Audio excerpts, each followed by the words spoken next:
And our word for today on this Tuesday of the 22nd week in Ordinary Time, our word for today is authority. Authority, our word for today, taken from our gospel reading from the Gospel of Luke chapter 4. Jesus went down to Capernaum, a town of Galilee. He taught them on the Sabbath, and they were astonished at his teaching because he spoke with authority.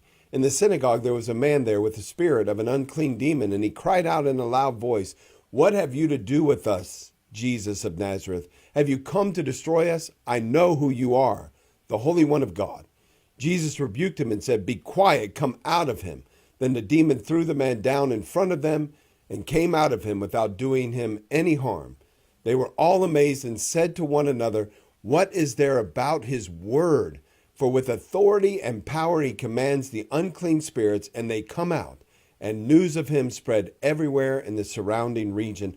Authority, our word for today, the spoken word. Yes, Jesus spoke with authority. What does it mean to speak with authority? It means to speak with absolute confidence in who you are and what you have to say. Of course, Jesus possessed this. He's God, right? He knew that what he said would absolutely come to pass. After all, if God were to say to a cow, if God were to say to a man, "You are a cow," the next thing that man would be doing is mooing. God can't speak anything other than the truth. When he speaks it, it is the truth. And so he had confidence that not only would his words be the truth, as they always would be, but that they would do the thing that he intended them to do. I've seen this authority in another person. I spent a lot of time with Mother Angelica. And when she spoke, she had absolute confidence that when she spoke, the Lord would use her to accomplish his will.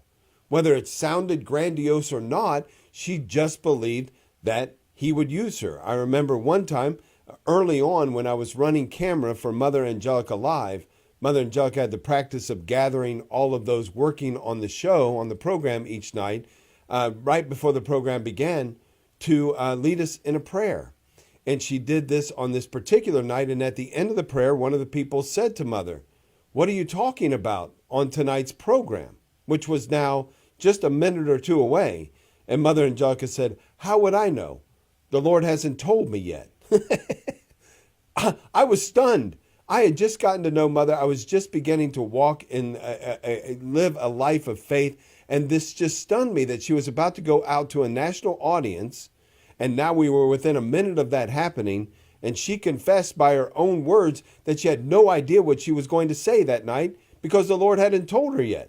So I was running camera. I was running her camera, in fact, and I got behind my camera and I waited for chaos to ensue. Because surely now with 30 seconds left and Mother Angelica not having a clue as to what she was going to speak about, when that camera went on and the show began, she would have nothing to say.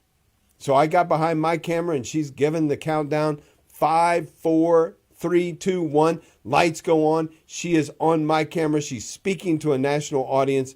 And the most beautiful explanation of a passage of the gospel comes out. And I am astounded by it. I am moved by it. I am inspired by it.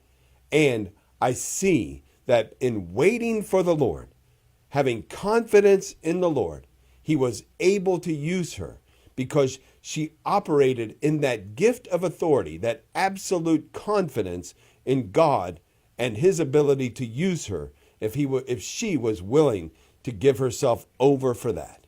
Authority, our word for today.